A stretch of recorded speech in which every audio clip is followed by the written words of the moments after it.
You're live.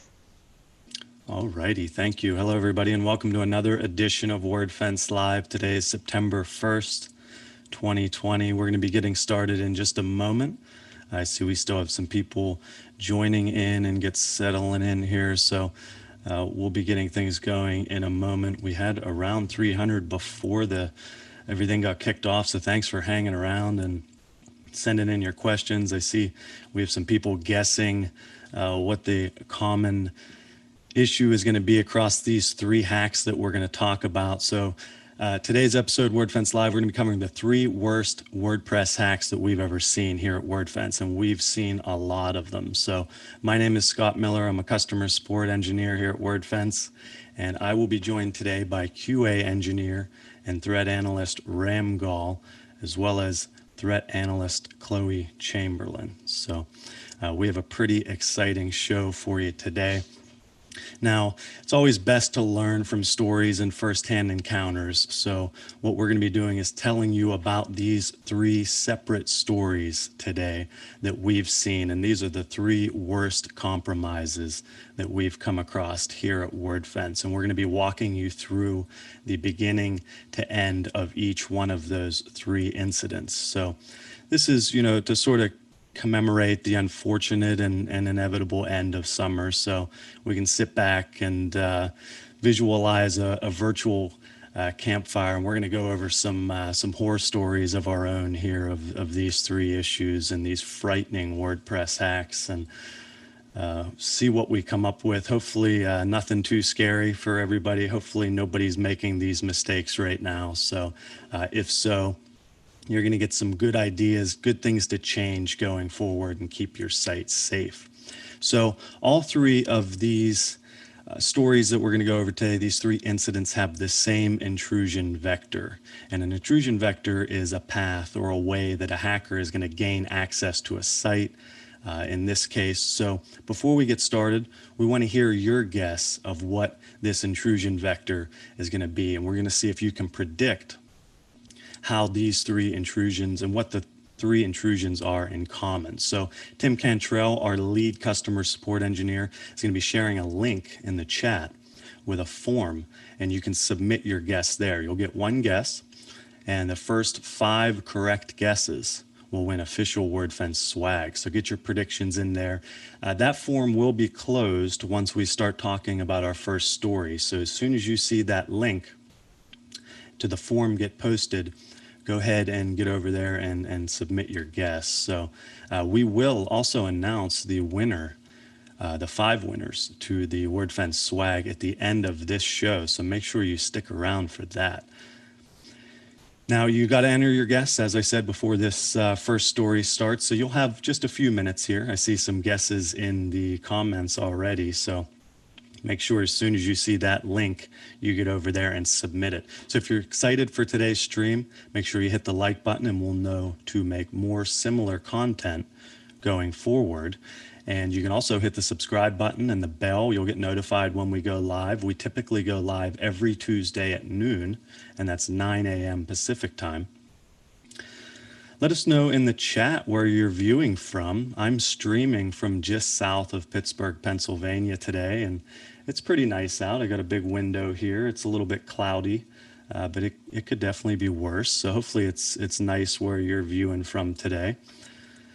We really appreciate, like I said, there were a bunch of you here hanging out in the chat asking some good questions before we got going, and we always appreciate seeing that. As I mentioned, Tim Cantrell will be in the chat. He's going to be answering any questions you have. If you have any general questions on Wordfence, any questions about what we talk about today, you can put those in, and we'll do our very best to answer those. Otherwise, you can email us at feedback@wordfence.com if you have anything more personal or about your site specifically.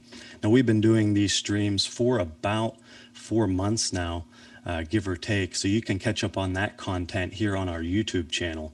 And we have videos that go over different features that Wordfence offers, both free and premium.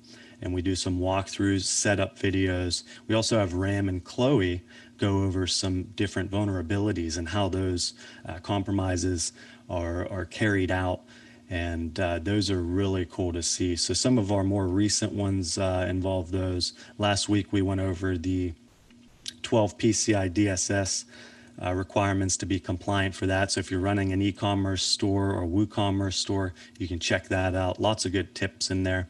If you're new to WordPress and Wordfence in general, maybe you're just getting started with this, WordPress is powering over 30% of the web. So that's why it's such a target for hackers and bots. And that's the importance of the powerful Wordfence plugin, and that's how that comes into play. We have a free and premium version. We're protecting well over 3 million sites worldwide.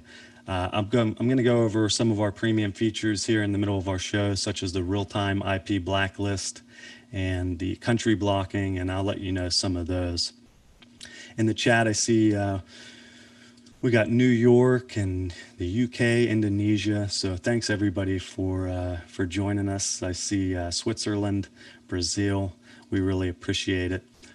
Let us know how long you've been using Wordfence or perhaps Wordfence Premium as well.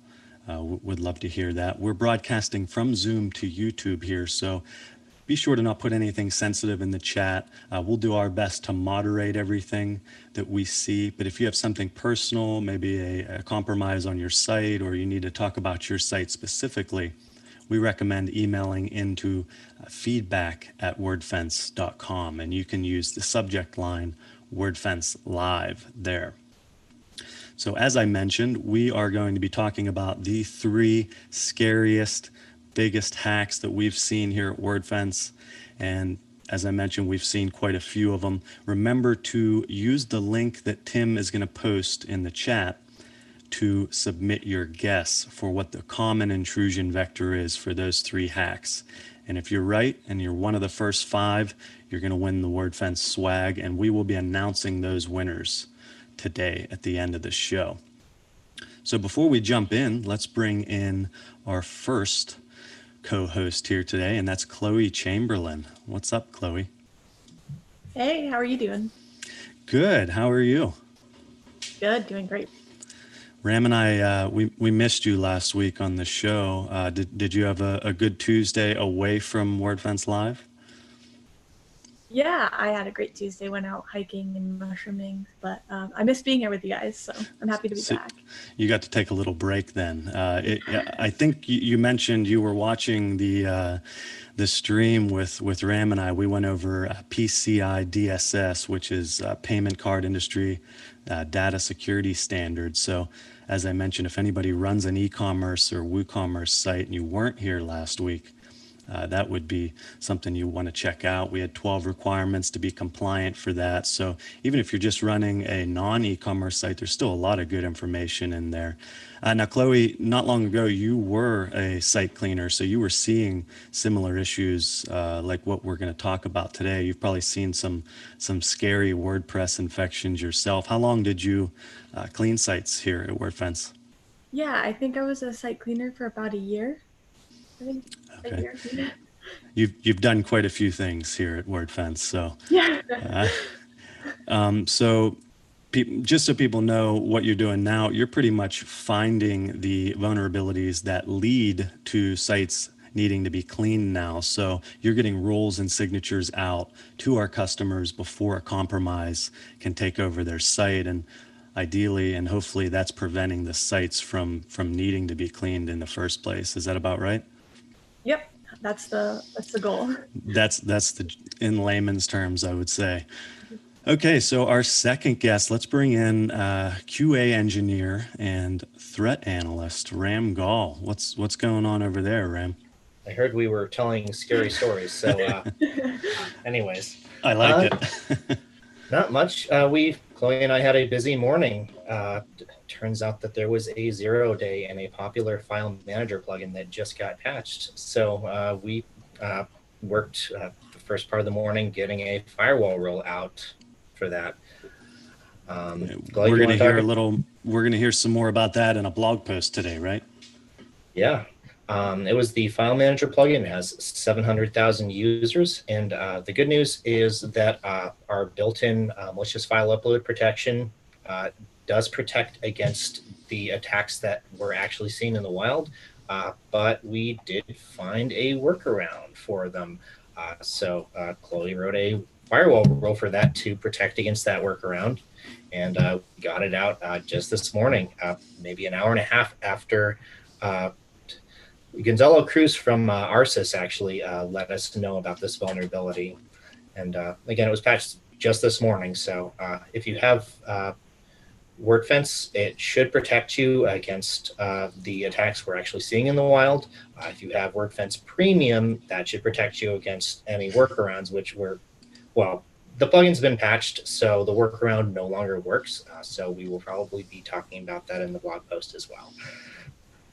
So the premium subscribers will get the new rule 30 days in advance. Is that correct? The premium subscribers will get the new rule. They've already gotten it. Okay. Free subscribers will get the new rule 30 days from now. But if you update the plugin to the newest version, you don't need the rule at all. Anyway. Okay. Yep. So update. Always update. That was the theme of last week's show as well. Lots of updating, and you're going to hear more of that today as well.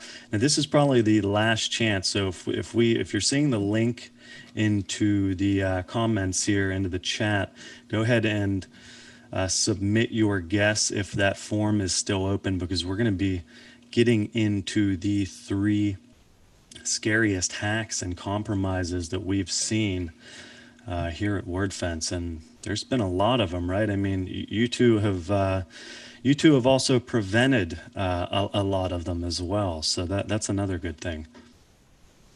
I would say so. I think that between us, we've probably prevented a lot of hacks. Probably more than you've cleaned between the two of you, which is a very good thing to see. So I'm still seeing some guesses in chat, but what do you think? Is it do you want to kick off and get right into these 3 stories, because we got a lot to talk about in these? So We do. I'm ready. Chloe, you ready? I'm ready. Cool. all right, Ram, what do we got for this first one? So for hack number 1, it was a very large multi-site installation of WordPress. If you're not familiar with that, it's effectively WordPress allows you to set up one common management interface for multiple different installations or multiple different sites of WordPress. It does have a bunch of caveats, so it's definitely one of those things that we recommend only doing if you're very comfortable with doing advanced stuff on WordPress. But this was big because it powered a popular corporation site, and it made the news, and we worked on the incident response for it. Now, it's on an NDA, so we can't actually tell you who it was or provide too many details, but it is a cautionary tale, and we're going to give the gist of the story. And Chloe, forget how many accounts it was. It was something like, 10, 20 million accounts were compromised. Yeah, I think it was something over 20 million accounts. Yeah. All right, yeah. Now, on a multi-site like this, these sites, no matter how many you have, they're sharing a database. Is that right? That is correct. And that is one of the reasons that multi-site installations do kind of increase your attack surface. I think it was literally hundreds of separate sites were taken down by the attacker because they were all on a multi-site installation. Now, how did this first issue start for this big one? Well, I'm going to dramatize this a little bit, but it started on a Sunday afternoon. An attacker discovers an email address and password in a breach. And actually, realistically, that is how a lot of hacks start. So take that dramatic narrative as you will. But seriously, password breaches are one of the main causes of hacks. And they're the hardest to track and stop. Anyways, the email address was for a well-known brand, so our attackers decided to see if they could use that password and email to log into that brand's WordPress installation. And they got in at about 4 p.m. on that Sunday and started exploring. Now, Chloe, if you were an attacker and you had gained some access to a site, maybe like mid or administrative level access, what would you do with it? Where would you start looking? So the first thing I would check would be the file editor or the plugin editor to see if that's been disabled or enabled, because that's a really good place to inject backdoors and things. And if that was disabled, like it was in this case, then I would look around and maybe see if there's any plugins that I can take a poke at, and see if there's any way I can get access from that to escalate my privileges. So for this particular scenario, they had a plugin called exec PHP, I believe. And That sounds terrifying. yeah, you shouldn't have things like that. That was there and it was disabled, but the attacker was able to enable it and escalate their privileges from there. So once you gain access to the WordPress admin area, you want to find ways to escalate into getting into the hosting area and the back end and all the files and things. And so if I was an attacker, I would try and escalate my privileges from the WP admin area. Yeah. That So it does sounds sound like initially maybe they had seen that WordPress was hardened a little bit, so that wouldn't be ideal for you as a hacker. You're hoping that it's the first thing you try there, and then you ideally would get the backdoor uploaded, and they weren't able to do that initially. Is that about the gist of it there? Yeah, yeah. But then they kept looking and found a plugin that was disabled and enabled it and did their duties there. And I mean, this is one of the reasons we talk about layered security or defense in depth. It's that even if that hardening doesn't actually stop an attacker, it buys you time to notice weird stuff going on your site.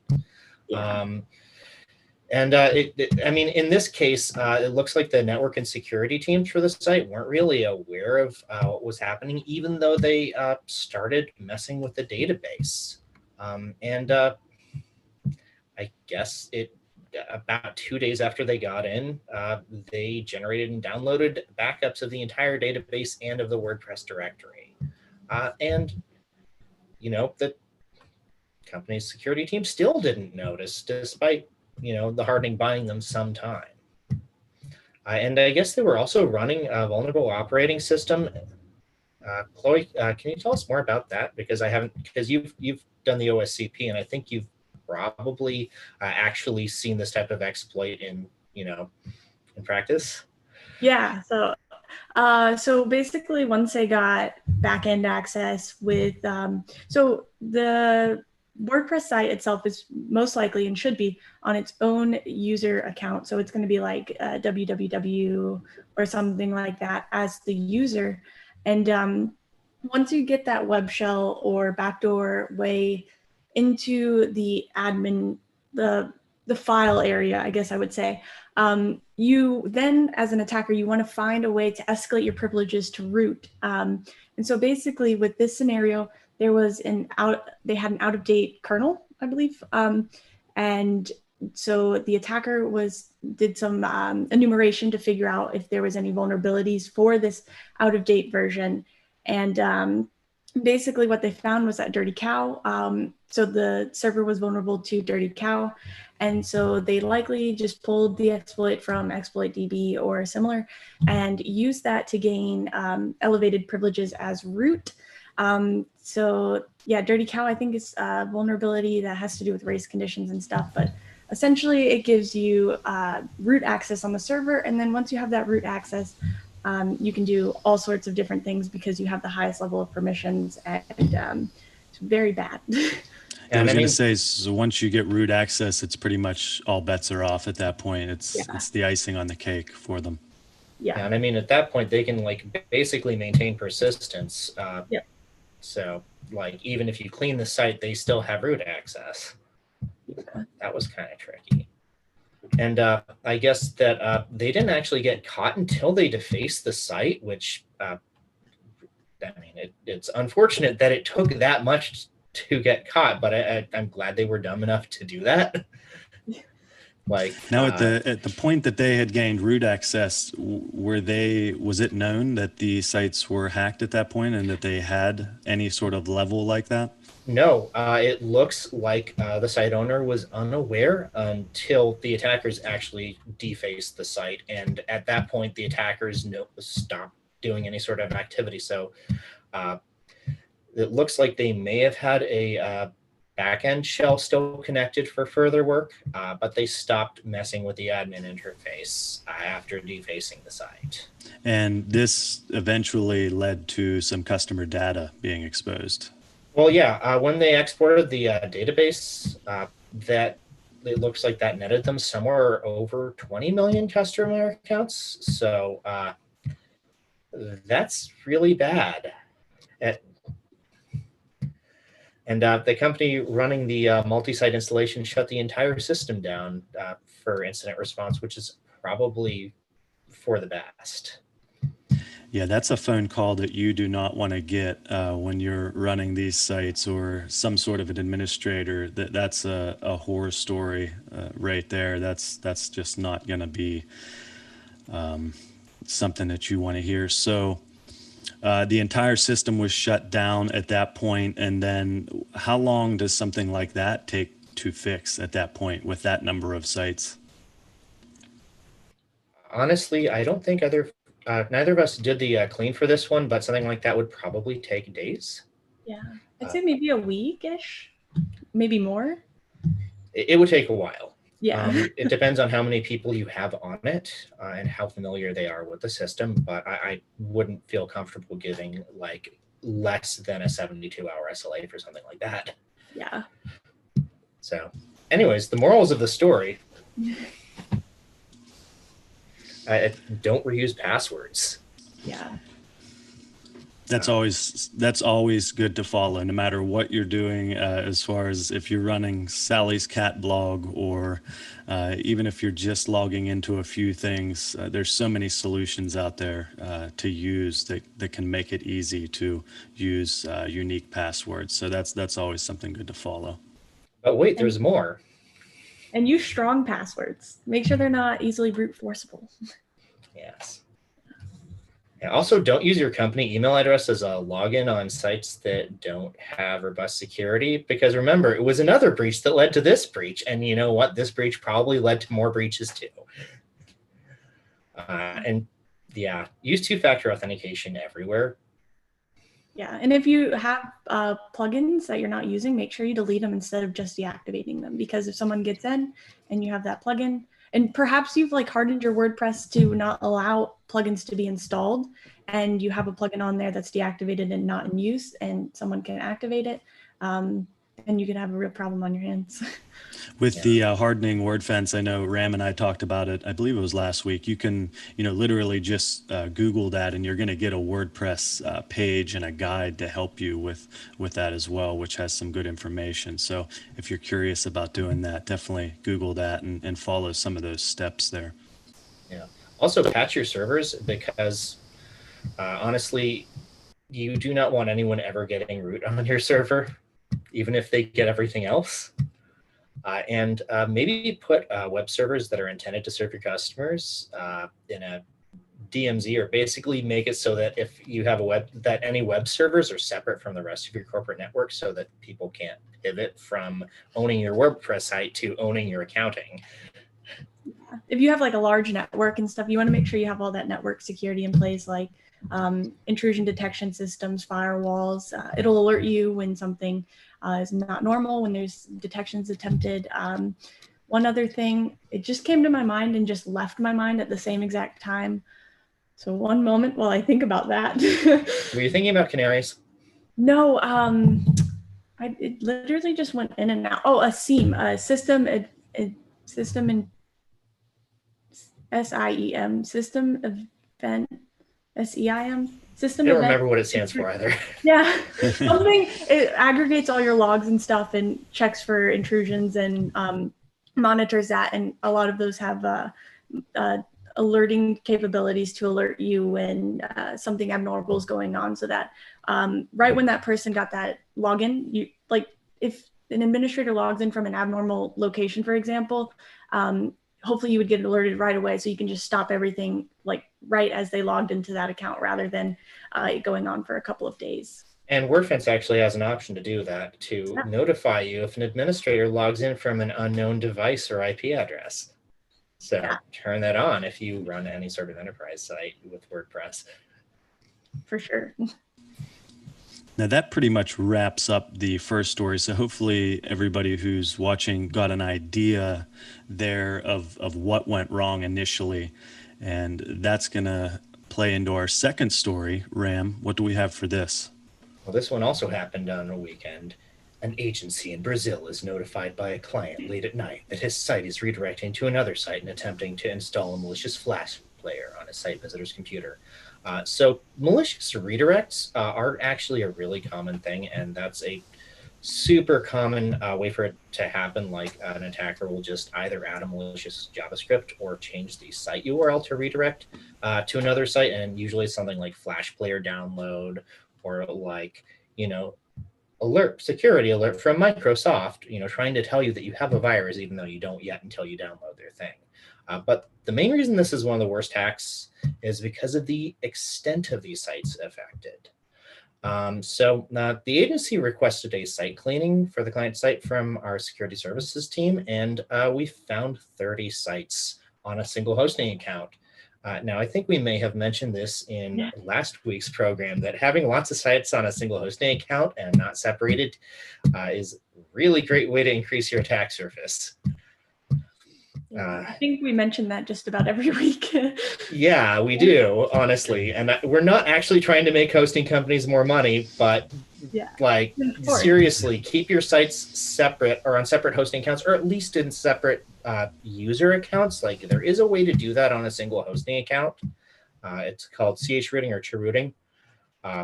If you are going to have multiple sites on a single hosting account, do that so that they can't access each other's data. Now, going back to the first one, whoever was running this site, whoever was, on duty at the time they found this, they got a call, and I'm guessing something similar happened in this one. This is the point where they are figuring out something is wrong in this story, I assume. Yeah, and at this point, the agency owner, basically their phone was ringing off the hook from their customers, and all of their websites were directing their visitors to malware. So this was kind of a worst case scenario. And the security services team did find the infection pretty quickly. It was a JavaScript redirect. I had been added to every single JavaScript file on every single site. Now, Chloe, in the cleans that you've done, more often than not, whenever there's a compromise like this, hackers, they want the site to be accessible, right? So that they can redirect or use it to their advantage more often than not, would you say? Yeah, I would say so, unless it's like a large target where they want the data in the database. But in most cases, yeah, they still want the site accessible. So RAM, in this case, a large portion or all of the sites were redirecting. And of course, that's going to get noticed pretty quickly by the customers. It is. And from what I remember, most JavaScripts of this type do have some of them have some special features where they won't redirect administrators, so it takes longer for the administrators to find out. Like if you have a login cookie, it won't redirect you, it'll just redirect everyone else.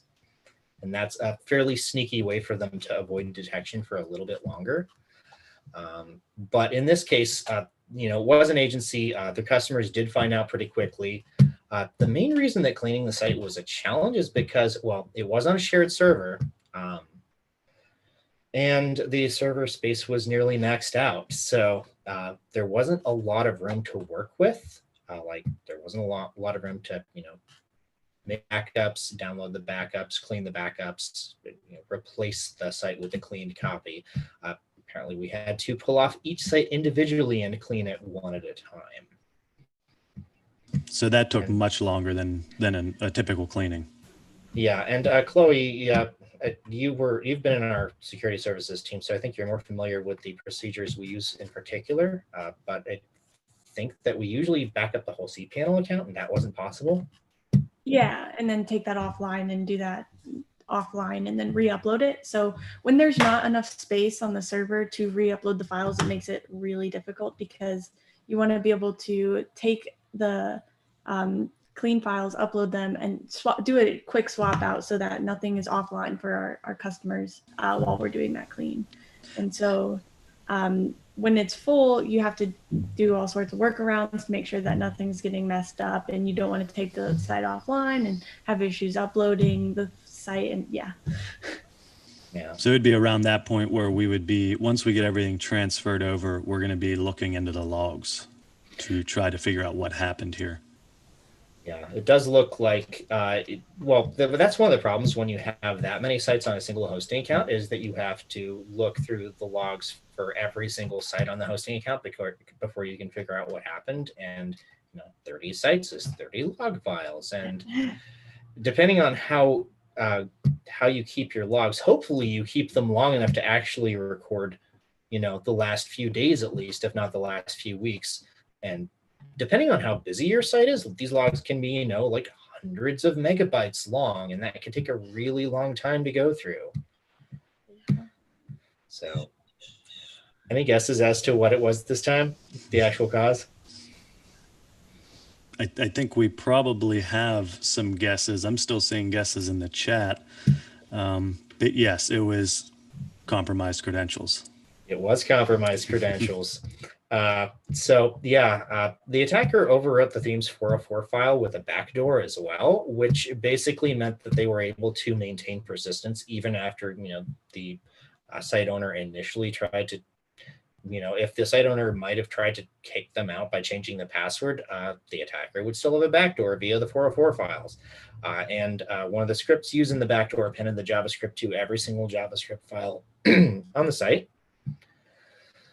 So, yeah. So the morals of the story, other than don't reuse credentials, are functionally isolate every site. Yeah, so make sure that you don't have 30 sites in one cPanel. We're going to say this over and over and over and over again. Also, yeah, now, principal. Sorry, I was going to say this is something that Chloe talks about regularly, and we said probably a dozen times last time, and that's the principle of least privilege. Chloe always recommends that, and we're always trying to push the best practice here. And I have a feeling, after hearing the story, that's exactly what went wrong. They were giving customers admin access, and that's just not going to end well. Yeah, it is definitely not. Also use two-factor authentication because that prevents passwords and data breaches from being much of a problem. Like you still want to change a password if it's been in a breach, but if someone tries to sign into your site with a breach password, and you have two-factor authentication, you'll get a two-factor alert saying, hey, someone just tried to sign into my website and it wasn't me. I should change my password. Yeah. And again, make sure that you're hardening your WordPress, because this one, they had edited the 404 file. So that was probably done in the theme editor. And if that was disabled, it wouldn't have been successful there. So it would have been a little bit harder again for them to find a way to get that backdoor persistence if theme editing was disabled. So if they'd done the same thing that the first customer had done, or one of the same things that the first customer had done, but not the other things that the first customer had done. Yeah. So they did the wrong thing. They did the same wrong things, but not the same right things. Yep. But they did have logging, which is, the one good thing they did. They had lots of logging.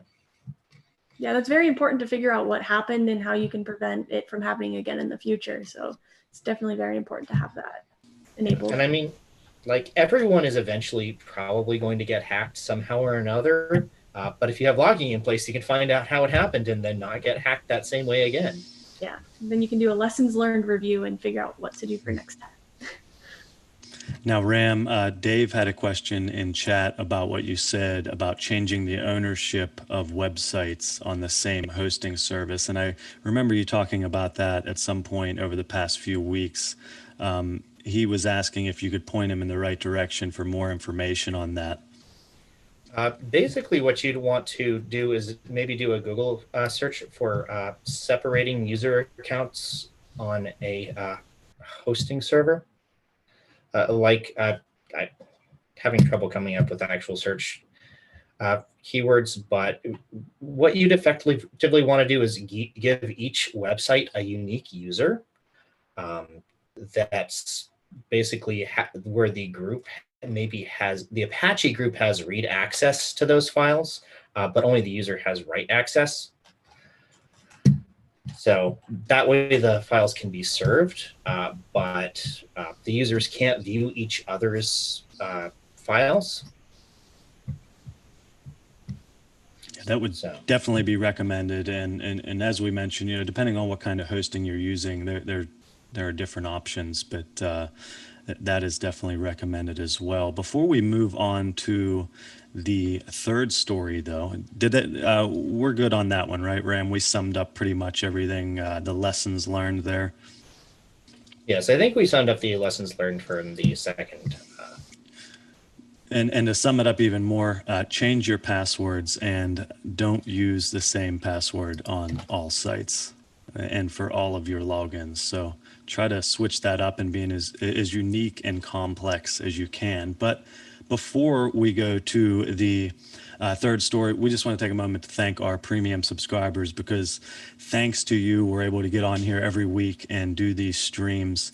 And, at a time where we can't get to the WordCamps right now, and we are very excited to get out to WordCamps, this is really fun for us. And it's awesome to be able to chat with hundreds of you and answer your questions and help spread the best security practice. So we've been doing these for a while, since around April. So definitely check out the YouTube channel here, and you can check out some of the different things we went over. Chloe and Ram have walked us through different vulnerabilities that they've patched and that we've seen patched multiple times in some of these Wordfence live episodes. So check those out if you're curious to see how that happens. And that goes along with what we're talking about today, how those intrusions happen. So you can see how that happens live on Wordfence Live in some of our previous episodes. We also go over setting up Wordfence and getting the most out of Wordfence free and premium. Now, I mentioned earlier in the show that I would give you a quick little overview of the benefits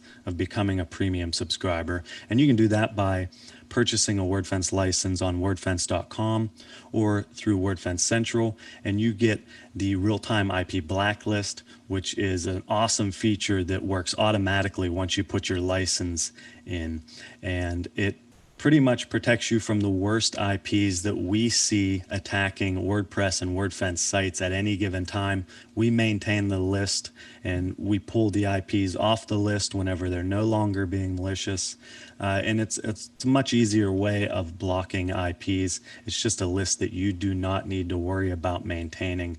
And if you have premium right now, you can check out your live traffic and filter the traffic by blocked and blocked by firewall. And you're going to see potentially a lot of blocks from the blacklist. You might also get the high attack email that shows you that a couple hundred blocks were made in a short period of time, and that could also be the blacklist there. So keep an eye out for that, and you'll know that you're protected then by Wordfence Premium. Another great feature is country blocking. Country blocking can be set up to block access to the entire site or the login form. I typically do that on my personal sites, just to block the login form only from all countries except for my own. That way I don't have to worry about login attempts from those countries. And as I mentioned earlier, Chloe and Ram and the rest of our threat intel team are constantly pushing out new firewall rules, and as a premium subscriber you're getting those first, and free users are getting those 30 days later. So if you're a free user, definitely urge you to subscribe to the mailing list, and you would be getting a blog notification today about the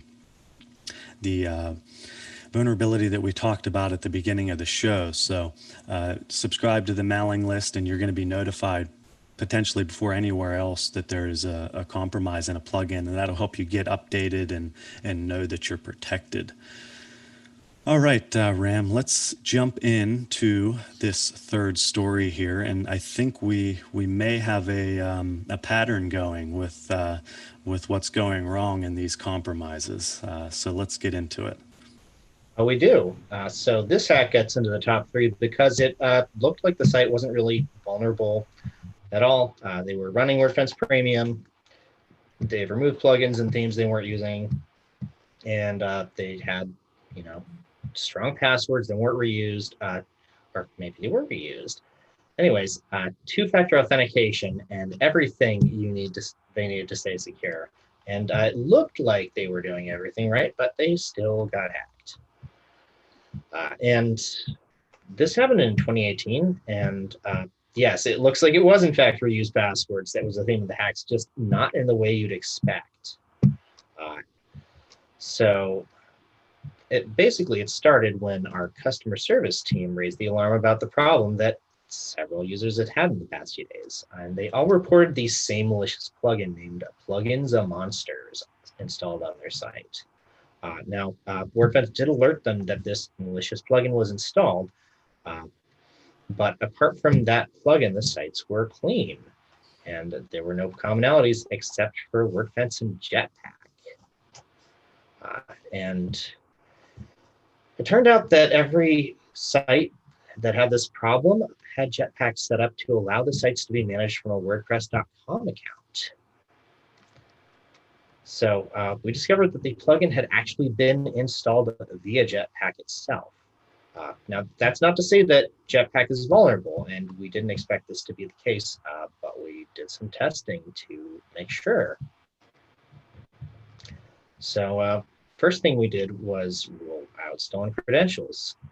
And we noticed some attackers using stolen passwords logging into WordPress sites. These stolen credentials were found on dark web torrent sites and other hacker sites from previous breaches. And they were checking domain registration records for sites to correlate compromised email addresses with domain owners. So we did add a feature to Wordfence to prevent logins to sites using compromised passwords. But the thing is, it was the passwords that were compromised on the wordfence.com management side that were the problem. That is to say, like, even with everything perfectly in place on the actual WordPress site, if they were managing the site via Jetpack from wordpress.com, reused credentials on that site allowed attackers to gain access and install plugins. So once again, credential reuse strikes again. In the end, it comes down to the same credentials that were being used elsewhere. Yes, and I mean, this counts for any site management solution. That includes Jetpack, that includes Managed WP, that even includes our own WordFence Central. Reuse passwords anywhere. And if you're managing a site from somewhere, that means that someone else can manage your site from there if they can get it. It includes your personal accounts too, because I used to reuse my passwords, and one time, like, all my food service passwords were all the same, and they all got compromised. I think it ended up on the dark web somewhere, and I just started seeing like purchases from Domino's and Jimmy John's and all sorts of different things because I was one of those too. Yeah, like one of the food delivery services, like someone bought something on, I forget, it was like DoorDash or Grubhub, but someone in New Jersey bought a pizza on. Yeah, like, I called the store and they were like, they already picked it up, and I was like, dang it. And I was like, oh my gosh, I shouldn't have reused my passwords. This was before I knew not to use reuse passwords and stuff, but yeah, I totally remember that. don't reuse them. Don't anywhere, nowhere. Or hackers in New Jersey will order a pizza on your account. Yeah. Which is literally the worst thing that could happen. No, it's not. We actually went over some of the worst things that could happen, but it's still pretty bad. Yeah, I think mine was New York. I think they were like ordering all over New York, and yeah, not fun. Yeah, there's better ways to donate food to people in need than using bad passwords, unfortunately. But yeah, so again, morals of the story: change your password, use something unique. There's plenty of password managers out there. I use 1Pass typically. What else is there, Ram? Do you have a preference? I use 1Password as well. So KeyPass is okay if you're only using it on like a few devices, but these days, if you want to, I don't want to like promote any password management solution over another. Yeah, I think LastPass is another one that's out there that's pretty good. I think 1Pass and LastPass are like the top two out there, I want to say. Yeah. Yeah, if you find one that you like, and if you're not using one now, definitely give them a try. It's much easier to use a complex password and something unique for every site. And if everybody did that, that would have made these three incidents much more difficult to escalate. Oh, We Yeah, got some other morals here, I believe, of this story. yeah, just real quick, if you're using a password manager, you also might want to make sure that you're using a separate one for work and a separate one for your personal life, just in case the password manager ever does get compromised, maybe.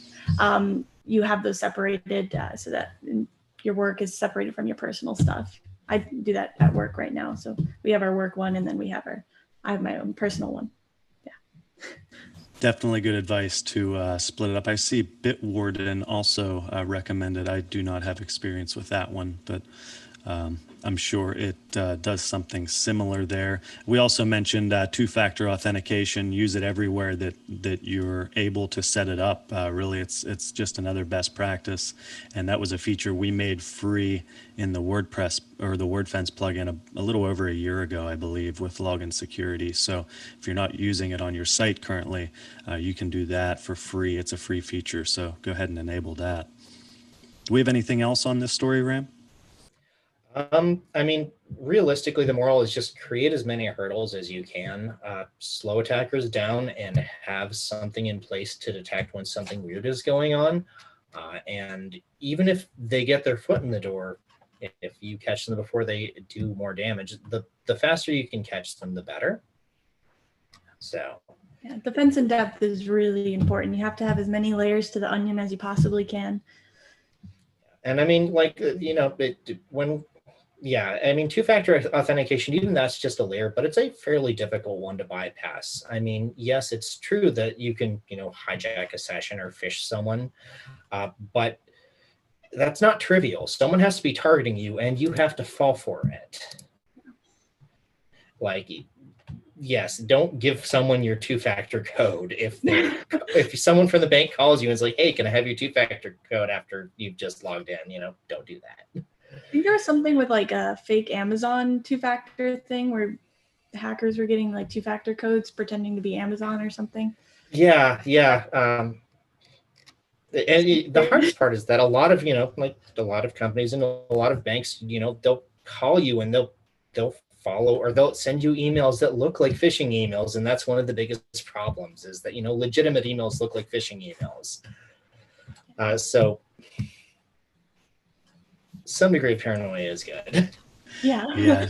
Don't hand out the information unless you're completely sure. So before we move on to the winners of the swag contest, is there anything else to go over with these three stories? I think we summed them up, with the main moral of the story. Give us that, Ram, Chloe. What's the biggest takeaway here? Don't reuse passwords. Don't use weak passwords. Don't reuse passwords. Make sure you have layers to your security. Like an onion or a parfait. Yeah. Parfait. Yeah, so if you guessed that initially when we posted the form, which only 3 of you did, then you are the winners of the Wordfence Live swag contest. It was Amal Saywent, and I apologize if I pronounced your name wrong there. He was one of the 3. Andrew Clayton and Susan Gerwin. And a couple of those names look familiar, so I don't know if you have been here for a few weeks hanging out with us, and if so, we appreciate it. But congratulations for guessing correctly there. I see another recommendation in chat is to not tell people your passwords. That is a good tip. Don't do that. Don't hand out admin privileges to everybody on your site. We talked about that extensively last week, and that's a recurring theme as well. So just be sure who you're giving that information out to. So before we move on here, we just want to say thanks for sticking around for the entire show. There were a lot of good guesses. A lot of people said, the common theme was going to be that Wordfence wasn't installed, and that's that was a good guess. We do have some features in Wordfence that checks for breached passwords. Is that right, Ram? That is correct. If your password is in a data breach, and we don't ever actually send your password to the breach site. It's basically, we take a hash of the password and we look at the prefix of the hash, and then we check if their hash prefixes, and it's all very secure and cryptographic. But the point is we are able to find out if someone with admin or, editor or publishing privileges is signing into your site using a breach password and disallow it. I mean, no one security solution is the end all be all, but I'd like to think that we do a pretty job of covering as many bases as can be covered on the application level, on the host level. We had somebody who guessed, using bad passwords such as admin and 123. There's some similar bad ones, ABC 123. Now we had a question, and we sort of touched on it earlier. What's the main reason a hacker redirects traffic to other websites? And they asked, is it because they get paid for this? And, down the line, that's what the goal is, right? That is, I mean, yeah, right, Chloe? Yeah. I mean, they want to keep the site live and get people to where you want them to go eventually for a profit. And we see that, regularly with compromises. And we saw it sort of with, the Twitter and the Bitcoin thing. You're trying to push people in a certain direction to make a profit there. So always keep an eye out for that on your site, and hopefully you're following these practices that we talked about here, and you're not finding yourself in one of these situations. And there's a lot of features in Wordfence to help protect you, and we mentioned these password managers. If you keep your passwords complex and unique, you're really lowering the chance that you run into something like this. Anything else, Ram, Chloe, before we get ready to clock out here? Just that it's been really awesome talking to you guys like it is every week. Yep. Okay, guys, that about covers it for Wordfence Live. Before we wrap it up, we always like to thank everybody for coming and participating. There were a bunch of people in chat before we got started today asking some good questions, and we're always really happy to help there. So thanks, Tim and Kathy. I see Mark in chat hanging out. So, we're doing our best to answer questions there. You can always write into feedback@wordfence.com if you have anything a little more sensitive or personal to your site, or maybe a situation you're having. Use the subject line Wordfence Live there. So today we discussed the 3 worst WordPress hacks that we've seen here at Wordfence. We've seen a bunch of them, but those were 3 that stood out. So you can follow along with that and try to not make those same mistakes. Keep your passwords updated. That's the main takeaway. Make sure to join us next time, though, on Wordfence Live. We're going to be covering how to choose a good plugin for your project. So one of the good things about WordPress is the ability to customize WordPress, and you can use unique plugins and themes to make a WordPress installation its own, your own thing, or an expression of a site owner's vision there. And that's one of the cool things about WordPress. As I mentioned, earlier, WordPress is powering over 1/3 of the web, so it is a target now, and there's over 50,000 plugins in the WordPress repository, and some are better than others. The majority of vulnerabilities that Wordfence discovers are in flawed plugins. Chloe and Ram know something about that. Where do you find the majority of vulnerabilities? What are you looking for when you're searching for something like that? Where do you start? I think Chloe and I both basically will do the same kind of thing where we'll use an engine that indexes the code of the plugins in the WordPress repository, and we'll search for certain patterns that we've seen used insecurely. Yeah, and then from there we kind of go in and look around the plugin. If we find like one thing that's could be used insecurely, it's more likely than not that there's going to be something else in there. And so we just poke around from there and see what we can find. And a majority of the times, I'm pretty sure all the vulnerabilities we found have been in plugins. I don't know if we found anything else outside of plugins. Theme vulnerabilities are more common in premium themes, I think. Just because a lot of free themes don't really add enough functionality to really add much vulnerability. Yeah. So, yeah. But you found a thing in Divi? Was it Divi? Divi? Yeah. So that was a theme vulnerability. It was a plugin, but it was also the same vulnerability and the same functionality in the theme. So yeah, I found it in the plugin, but I guess it translated to the theme. So yeah, I guess technically. Yeah. but more often than not, it's in plugins, or what I find. Yeah.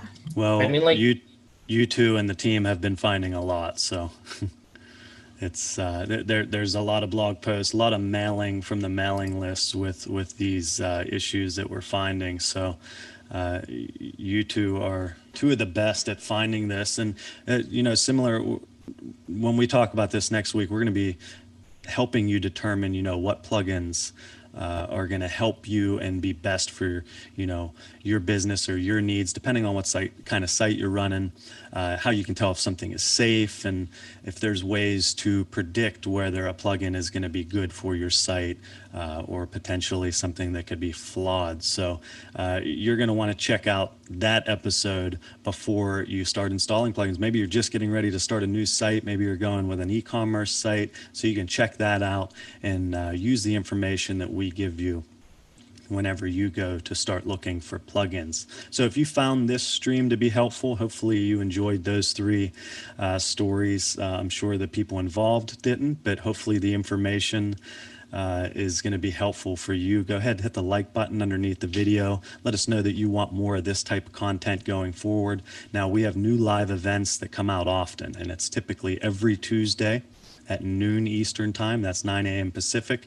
You can hit subscribe here on YouTube along with the bell, and you'll get notified when we go live. You also get notified if we post another video. Every once in a while, we'll do a walkthrough or a feature setup video to help you get the most out of Wordfence.